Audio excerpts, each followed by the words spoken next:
Welcome to Legal 123s with ByrdAdatto. Legal issues simplified through real client stories and real-world experiences.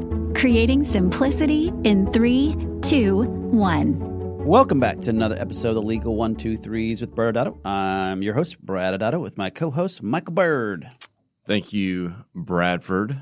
As a business and healthcare law firm, we are often immersed in the heavy details of a particular issue or project.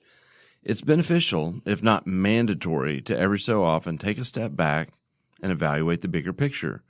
This season's theme, Brad, is zoom out. Whoosh. Yes, nice sound effect there. We have all been immersed in the life of a global pandemic. We're going to make sure with each story this season that we step back, look at how the issue we discuss will be and look how it'll be impacted in our new normal, whatever that means. Yeah, and I think our theme also captures the sentiment of how many of us felt about Zoom meetings, especially in the early days of COVID before we learned how to kind of pivot a little bit. Yeah, I was definitely out on Zoom meetings around May of last year. So let's not talk about video platforms on this episode, Brad. We have had some hilarious conversations over the years about stepping in a bear trap. Yes, we certainly have. And for those not familiar with it, this is a term of this embarrassing situation where you say something or do something that creates an embarrassing situation where you basically stick your whole foot in your mouth moment. And Michael, you and I have known each other for many years, so I'm quite certain you have plenty of examples. I do, but it becomes more difficult when I want to keep it clean and not too dark.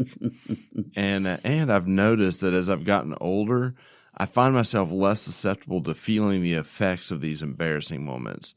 But I can tap into an awkward bear trap from my teenage years and still feel that pain. Yeah, I think anyone listening right now is probably thinking about their teenage years and thinking, yes, there are a lot of bear trap moments when you're a teenager. So like most awkward moments, the story I'm thinking of starts with I had a crush on a girl. Aww. And I had somehow mustered up the courage to have a conversation with her. All right, I can start to feel this awkwardness coming on right now.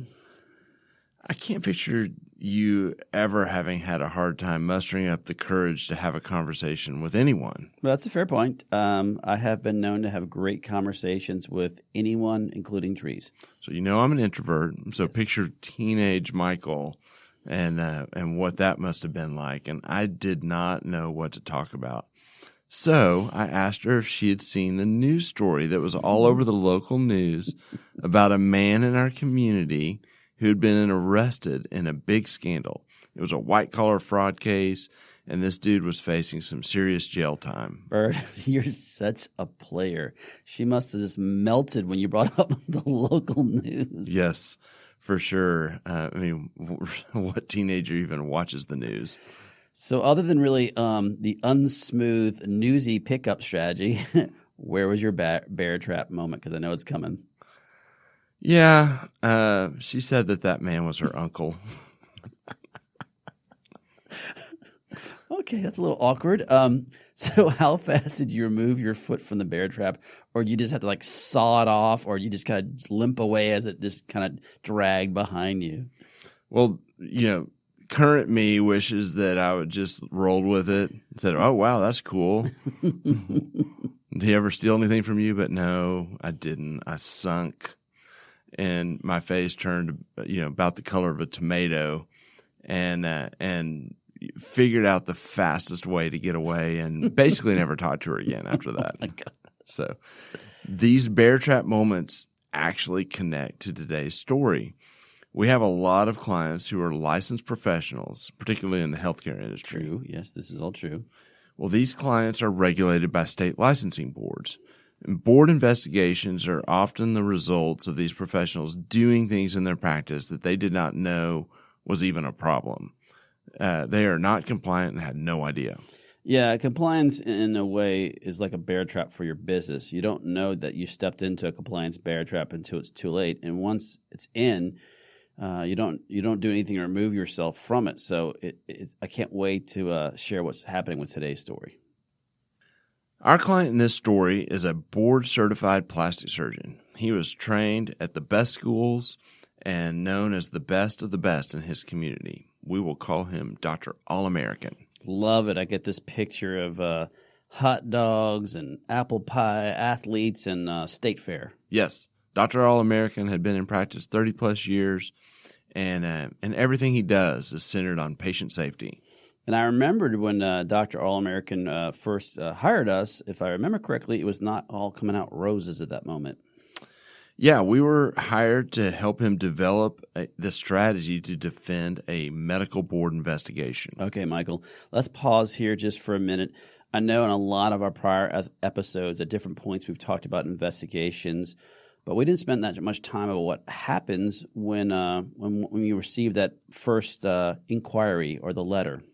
For sure, yeah. And so let's talk about how do they even start? Right. And so the most common way is a letter arrives in the mail, and it's one of your favorite terms. You may use the word, informal investigation. Informal. Tell me what informal means again? Informal means it's formal. Okay, fair enough. And so you get a letter, and they basically are seeking information, typically as a first step. And in some circumstances, Rarely. Say that again? Rarely. Yeah. There's someone that actually knocks on the door, an investigator.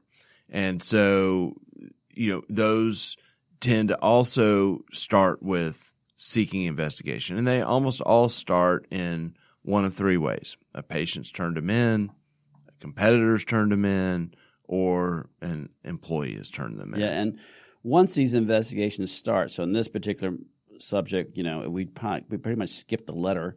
The board goes into this fact-gathering mode, and eventually there may be some type of hearing, and that's exactly what happened with Dr. All-American. Yeah, and he was in a jurisdiction where he actually got the dreaded knock on the door instead of the letter. So it really was a fire drill when we got the phone call, because it was like, insert four-letter word. We've got an investigator that just walked out the door, and the entire office is freaking out. Oh, yeah. That doesn't ever go well when someone comes to the door with the initials behind their names. Yeah, and here a competitor had turned the practice in for allegedly having the wrong type of people performing treatments at the practice. And what's crazy is that this competitor was not even a surgeon, a plastic surgeon. So it was someone who our client wouldn't actually view as a competitor. And the medical board had left a long list of documents that they wanted. Yeah, and it was super confusing for Dr. All-American, because this person who'd been accused of not having proper scope of practice had been with his practice for 25 years, had been providing incredible patient care on this particular procedure. However, unfortunately, as often with his life, the law had changed in the last 25 years. I know it's hard to believe. And the provider was actually this person was not allowed to perform the treatments that she was providing, which means, Michael, Dr. All-American was non-compliant. Yeah, and let's be clear. I mean, this is common. What's common in practices is you have the surgeon, and the surgeon is doing operating. Mm-hmm. And then you have staff of various providers of various backgrounds that are performing treatments. And so it can be anywhere from a physician assistant to a nurse practitioner to a licensed vocational nurse to estheticians to sometimes even non-licensed individuals. And it gets super tricky, varies state by state, and then even within the states it gets super tricky. So here, Dr. All-American was obviously peeved when he learned that this competitor, in quotes, was the one who had called the medical board. Here he is. He's a well-known, respected plastic surgeon with great patient outcomes. The person who was, accused of being non-compliant and who was non-compliant had great patient outcomes. He was respected by his peers. And it was based on some non-invasive services provided at his office. and he'd been reported, as I said, by a non-physician to the medical board. So our loyal listeners, Michael, probably heard in this diatribe that you were trying to explain that you use that term non-invasive again. And those who listen know that triggers me because our audience probably at this point can tell us, Michael, that non-invasive, that actually means medical procedure. And unfortunately, still to this day, there are people, when they think if it's non-invasive, they don't really understand it. And unfortunately, like in many states, this still requires that the physician meet certain applicable rules. The fact that, unfortunately, in this case, some non-plastic surgeon or non-physician competitor, air quotes, reported his practice doesn't take away at all from the sting that, or his frustrations that he's going to be investigated. Yeah, it stung. And to make matters worse, what had happened here is what we call a technical violation. In our terms, that means that you have an alleged compliance violation or a compliance violation, but no patient has actually been hurt or injured. In fact, in his patients, all of them had great outcomes from this provider. And generally, it's easier to defend a situation when there's a technical violation, though don't be lulled into thinking that this can't have serious consequences. Yeah, and for sure. And we've talked about this. I mean, a lot of times with a technical violation, you're hoping to just get a hand slap, but that hand slap may take hours and hours of your time. It could cost tens of thousands of dollars in fees just to try and defend it. You may still be required to do continued education. So that's a good day. Further, once the medical board does open your door, we've talked about this. It can be like Pandora's box. They can attempt to find other violations. In fact, Michael, in season 3 under dumpster fires, we had a preventable death to your practice episode where a technical violation turned out to be a much more gruesome situation once they kind of further went into the investigation. Oh, yeah. That was still that's the extreme example of what a worst case outcome can be for a technical violation.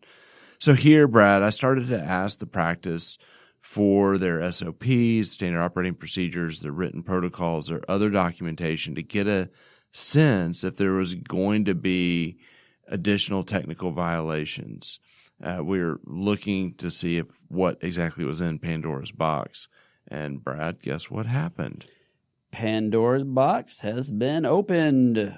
We found out that unfortunately this was not the first of many technical issues, and we had to dig even more. Dr. All-American had stepped into the proverbial compliance bear trap. So let's go into a commercial break, and on the other side, talk about the steps to take when an investigation starts. Many business owners use legal counsel as a last resort rather than as a proactive tool that can further their success. Why? For most, it's the fear of unknown legal costs. ByrdAdatto's Access Plus program makes it possible for you to get the ongoing legal assistance you need for one predictable monthly fee. That gives you unlimited phone and email access to the legal team, so you can receive feedback on legal concerns as they arise. Access Plus, a smarter, simpler way to access legal services. Find out more. Visit ByrdAdatto.com today. Welcome back to the Legal 1-2-3s with ByrdAdatto. I'm your host, ByrdAdatto. My co-host, Michael Byrd, is still with me. Michael, this season's theme is Zoom Out.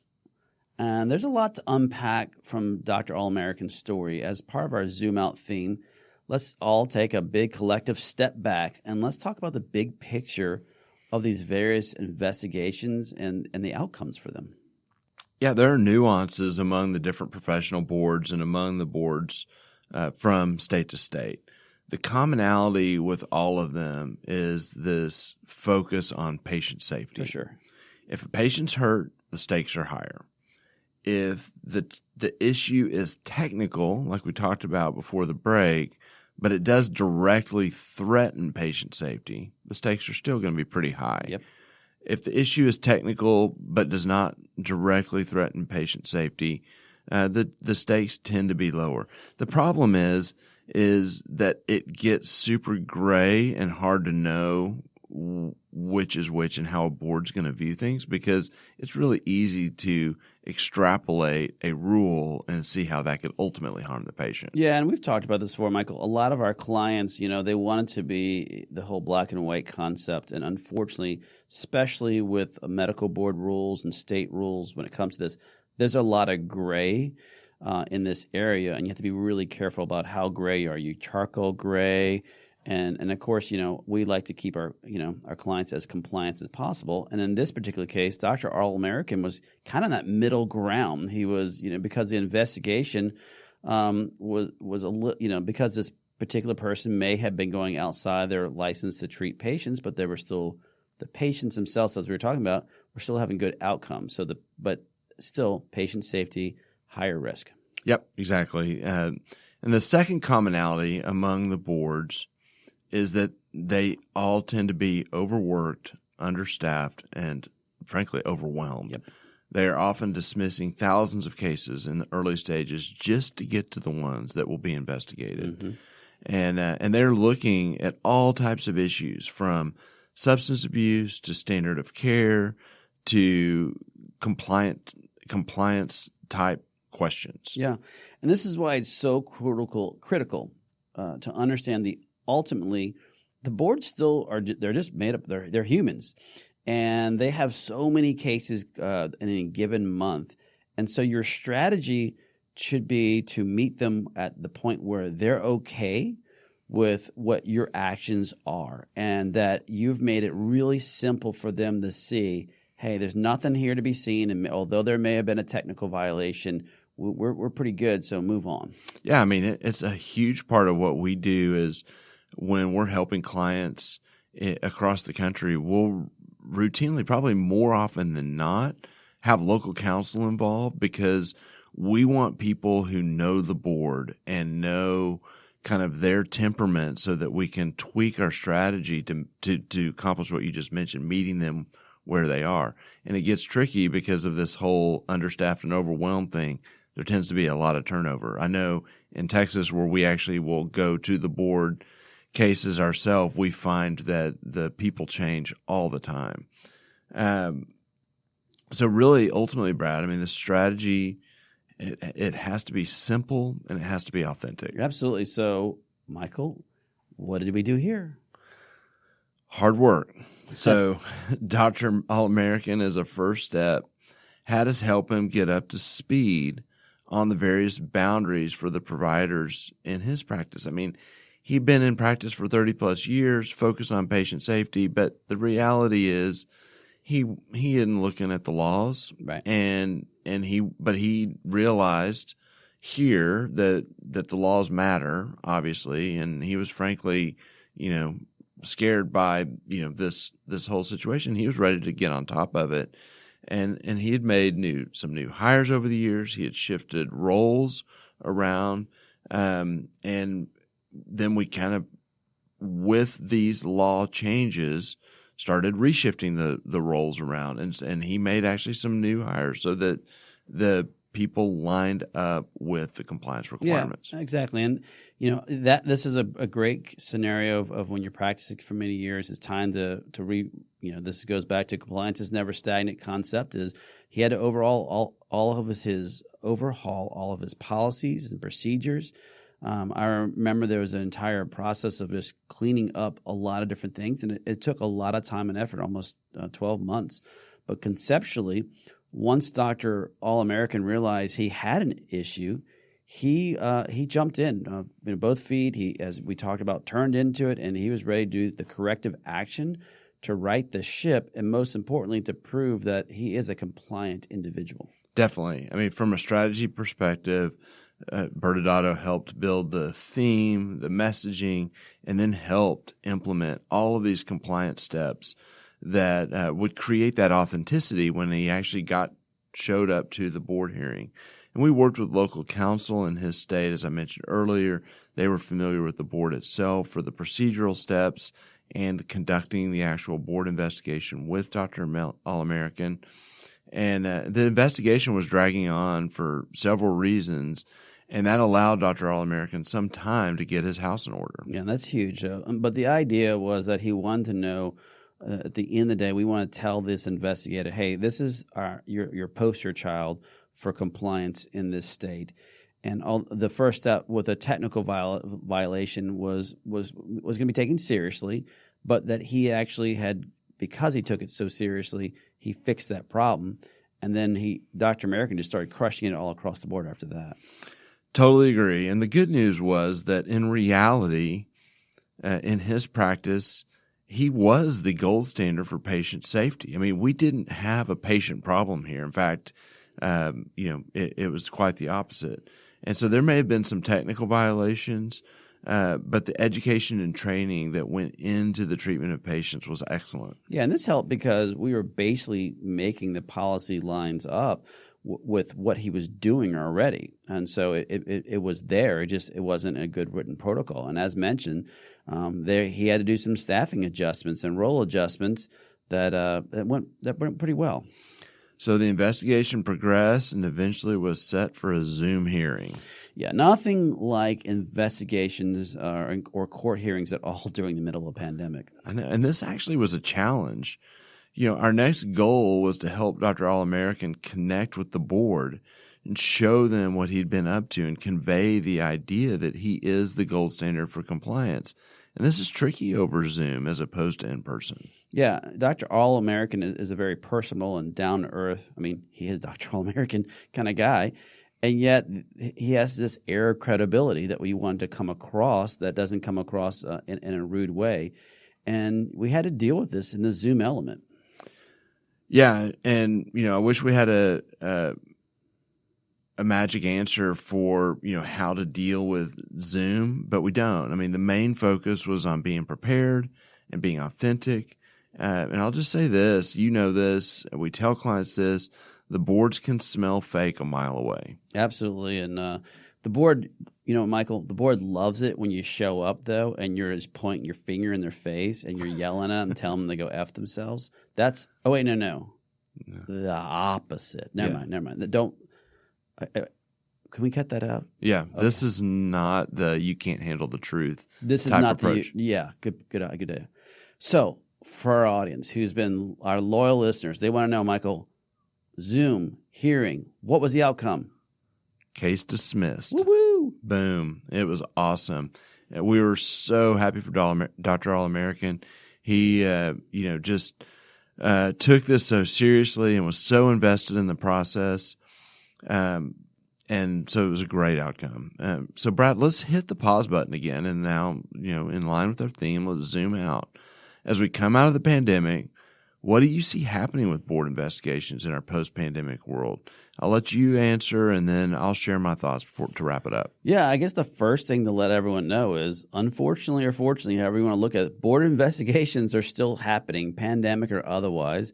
And as we noted, they'll be happening via Zoom or however else they want to have them. And, based on the volume of investigations, at least that we're seeing come across our desks in a given month, it appears that the pandemic has reinvigorated the boards to confirm that their licensees are acting in compliant ways, technically or otherwise, because obviously patient safety is important to them. And I would add the other piece that we're definitely seeing across the board is the increase of medical providers using telemedicine, and they're using their FaceTime or Zoom or whatever type of app they can. And unfortunately, again, this is opening medical providers to new ways of being non-compliant, basically stepping into these virtual bear traps and never seeing it until it's way too late. Maybe we should do an entire episode on telemedicine. I feel like you're alluding to something, Brad. Maybe a foreshadow? Mm-hmm. Yeah. Well, Michael, what are your thoughts about zooming out here? Well, as the flowers start blooming, the birds start chirping, and this new world of people maybe even not wearing masks out in public and going to public places happen, we need to pause and kind of try to meet the business people where they are and acknowledge that everyone, and we as a small business know this as well, has been in survival mode for well over a year now. And so what does that mean? Well, it means that they're focusing attention on keeping the lights on on, taking care of patients if you're a medical practice and your employees, and you're probably not focusing on the paperwork, the technical compliance steps. We have seen that, and as things are emerging and we start having conversations, we're seeing that because compliance is not stagnant,